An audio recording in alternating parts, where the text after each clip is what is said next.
เอาล่ะถือว่าเป็นข่าวดีสำหรับพี่น้องชาวหลวงพระบางโดยเฉพาะแม่นอยู่ที่เขตหนองเขียวถือว่าสื่อไทยนี่ยกให้หนองเขียวอยู่เป็นหลวงพระบางติด Top 10จุดหมายปลายทางการท่องเที่ยวที่ดีที่สุดของอาเซียนในปี 2026หนองเขียวติด Top 10 หรือว่า Top 10 จุดหมายปลายทางท่องเที่ยวอาเซียน 2026สื่อไทยยกย่องว่าหมู่บ้านที่งามที่สุดในลาว สื่อดังของประเทศไทยข่าวสดอังกฤษหรือว่าข่าวสดภาษาอังกฤษเมื่อวันที่5มกราคม2026ที่ผ่านมานี้ก็ได้ประกาศจัดอันดับท็อป 10 จุดหมายปลายทางการท่องเที่ยวอาเซียนปี 2026โดยมีน้องเขียวของสปปลาวติดอันดับอย่างน่าภาคภูมิใจสิ่งที่น่าสนใจคือการคัดเลือกในปีนี้บ่แม่นการคัดเลือกสถานที่ท่องเที่ยวที่มีชื่อเสียงแบบดั้งเดิมแต่เป็นการเสาะหาสถานที่ที่ท่านยังสามารถได้ยินเสียงความคิดของตัวเองหรือบ่อนที่ยังมีความสงบแท้ๆในยุค 2026 นี้เหตุผลที่น้องเขียวถือคัดเลือกทิวทัศน์ธรรมชาติที่น่าตื่นตาตื่นใจถืออธิบายว่าเป็นหมู่บ้านที่ถูกอ้อมรอบด้วยภูหินปูนที่สูงชันและแม่น้ำอู่ที่ไหลผ่านสร้างเป็นทัศนียภาพที่บ่เคยเบื่อและเมื่อยตาบ่ว่าจะเบิ่งในยามเช้าที่มีหมอกปกคลุมหรือยามแล้งที่ตะเว้นตกดินประสบการณ์ท่องเที่ยวแบบแท้จริงเป็นประตูสู่การย่างป่าแบบดั้งเดิมการค้นพบถ้ำที่เชื่องไว้และหมู่บ้านชนเผ่าที่ยังรักษาวัฒนธรรมดั้งเดิมความเงียบสงบที่หายากข่าวสดอังกฤษข่าวสดฉบับภาษาอังกฤษยกย่องว่าแม่น้ำอู้เป็นเสียงซาวด์แทร็กเดียวที่เจ้าต้องการในโลกที่เต็มไปด้วยเสียงรบกวนวิถีชีวิตแบบ Slow Living บรรยากาศยามเช้าที่มีหมอกปกคลุมและจังหวะชีวิตที่ช้าๆเหมาะสำหรับผู้ที่ต้องการพักผ่อนแท้ๆการยอมรับจากนักท่องเที่ยวสากลหนองเขียวถูกยกให้เป็นทางเลือกที่ดีกว่าหลายสถานที่ท่องเที่ยวที่มีชื่อเสียงในอาเซียนในขณะที่นักท่องเที่ยวส่วนหลายแห่กันไปปาลาวานหรือโบราไซของฟิลิปปินส์น้องเขียวยังคงรักษาความบริสุทธิ์และความสงบไว้ได้กิจกรรมที่ดึงดูดนักท่องเที่ยวย่างขึ้นจุดชมวิว4แห่งที่มีระดับความยากง่ายแตกต่างกันลองแพไม้ไผ่ในแม่น้ำอู่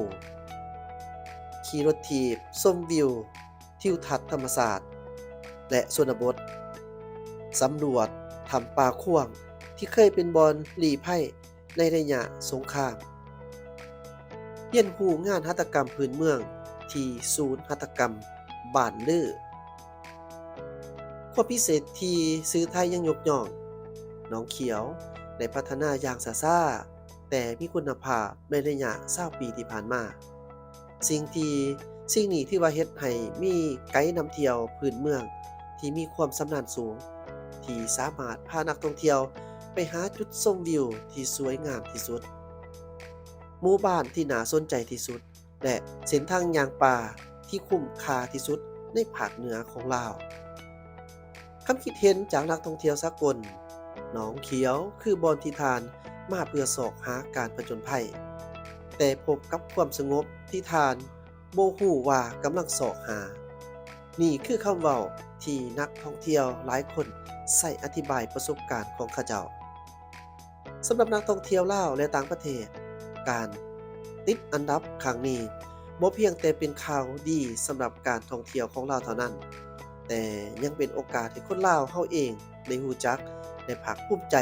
กับสถานที่ท่องเที่ยวที่งดงามในประเทศของเฮาเอง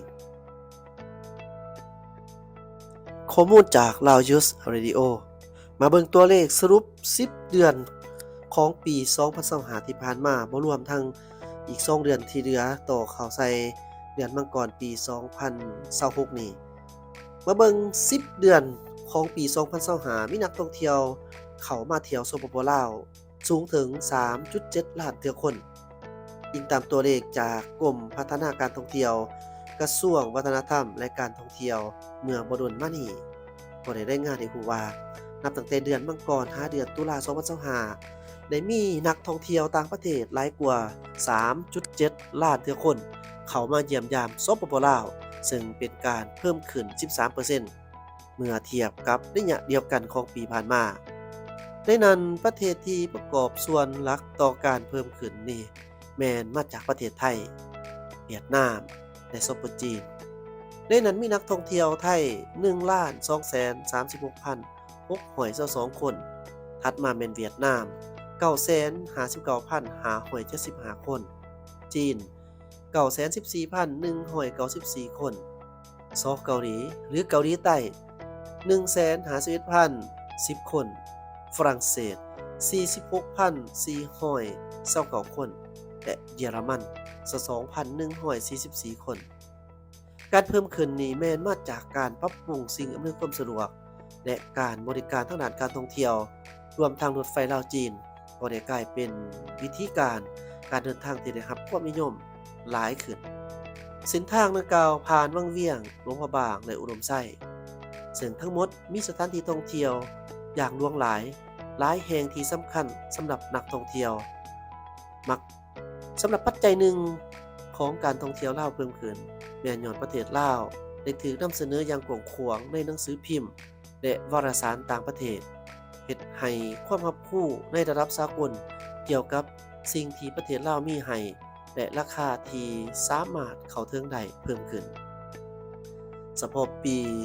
2025เมืองหลวงพระบางแม้นได้บรรลุจุดสำคัญอีกอย่างหนึ่งในการรับรู้ในระดับโลกหลังจากได้รับใบยั่งยืนระดับเงิน Green Destination 2025 หาปี 2027 กลายเป็นเมืองทำอิฐในสปปลาวและเป็นเมืองทำอิฐในกลุ่มประเทศกัมพูเชียลาวเมียนมา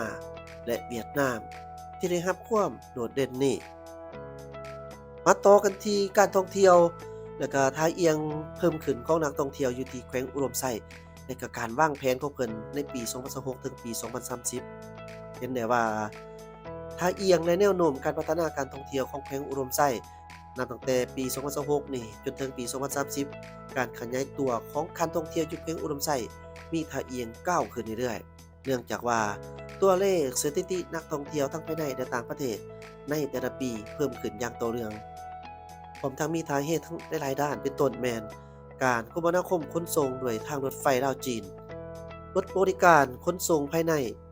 การบริการท่องเที่ยวต่างๆมีทางบรรดาสถานที่ท่องเที่ยวที่โดดเด่นและเป็นจุดใจกลางเชื่อมต่อบรรดาแขวงภาคเหนือและประเทศใกล้เคียงอีกด้วยสำหรับการท่องเที่ยวของแขวงอุดมไส้แม้เน้นใส่การท่องเที่ยวทั้งด้านวัฒนธรรมชนเผ่าและธรรมศาสตร์เป็นต้นซึ่งเห็นว่านักท่องเที่ยวทั้งภายในและต่างประเทศที่เขามาเที่ยวท่องเที่ยวอุดมไส้แม้นจะสนใจทั้งด้านวัฒนธรรมชนเผ่าและธรรมศาสตร์เป็นหลักนอกจากนั้นยังให้ความสนใจทั้งด้านอาหารท้องถิ่น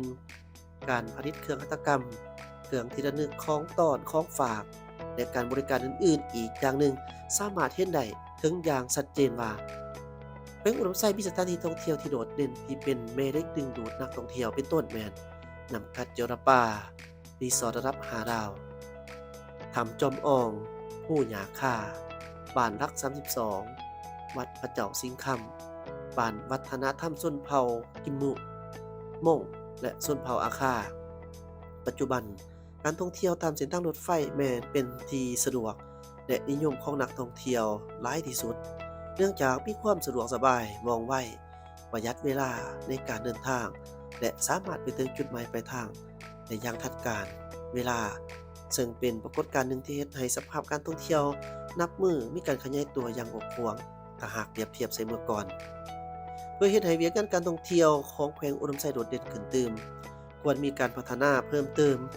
อีกโดยเฉพาะแม้นสำหรับปี 2026 ถึงปี 2030 ทางแขวงอุดมไส้จะมีการพิจารณาปรับปรุงบางจุดที่เห็นว่าจำเป็นตามท่าเอียงที่ดีดังนี้ 1. ปรับปรุงยกระดับทั้งด้านพื้นฐานโครงสร้างโดยเฉพาะเป็นบรรดาเส้นทางเข้าหาแหล่งท่องเที่ยวบ่ว่าจะเป็นแหล่งท่องเที่ยวทางธรรมชาติบ้านประชาชนชนเผ่าที่เห็นว่า มีทางแห้งและเป็นบ้านเป้าหมายของการท่องเที่ยวที่มีอยู่แล้ว